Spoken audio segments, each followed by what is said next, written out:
Водата од градскиот водовод во Гостивар не смее да се користи за пиење, подготовка на храна ниту за лична хигиена, откако Агенцијата за храна и ветеринарство изрече забрана како превентивна мерка до добивање на резултатите од лабораториските анализи.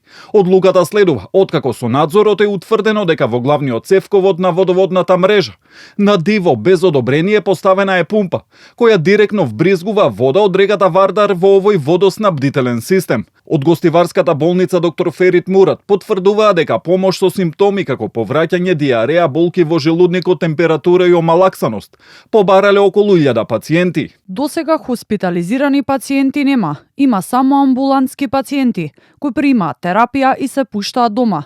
Меѓу пациентите има од сите возрасти, меѓу кои деца, и тоа околу 320 деца за 3 дена. Се чека резултат од Институтот за јавно здравје за дополнителни информации.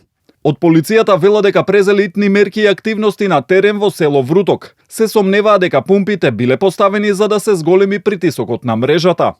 Постојат основи на сомневање дека јавното претпријатие Водовод во соработка со општина Гостивар поставило 3 пумпи во корито на истечни отпадни води, преку кои се вбризгувала вода директно во главниот цевковод што го напојува градот. Оваа активност најверојатно била преземена со цел да се зголеми притисокот во мрежата поради недостиг на питка вода, со што директно се загрозува здравјето на граѓаните на Гостивар.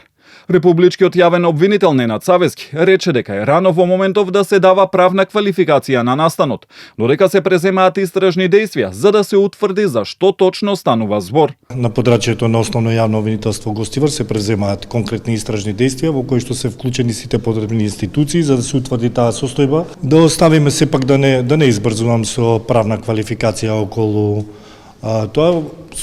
Действијата се превземаат токму денес. Очекувам и јас информација од страна надлежниот јавен обвинител. За постоење прво треба да се види дали има основи за постоење, потоа видот на кривичното дело доколку има.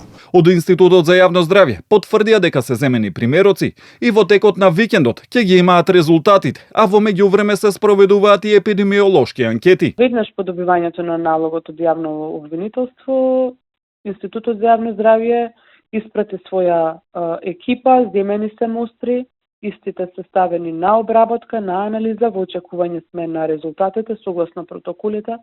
Потребно е да бидат поминати 48 часа во однос на микробиолошките анализи, воедно се поставени за обработка и за физичко-хемиска анализа, така да веднаш е постапено, штом ги имаме резултатите, ќе бидат доставени до обвинителството. Забраната за употреба на водата ќе остане во сила се до добивањето на резултатите со кои ќе се потврди дали таа е безбедна за пиење.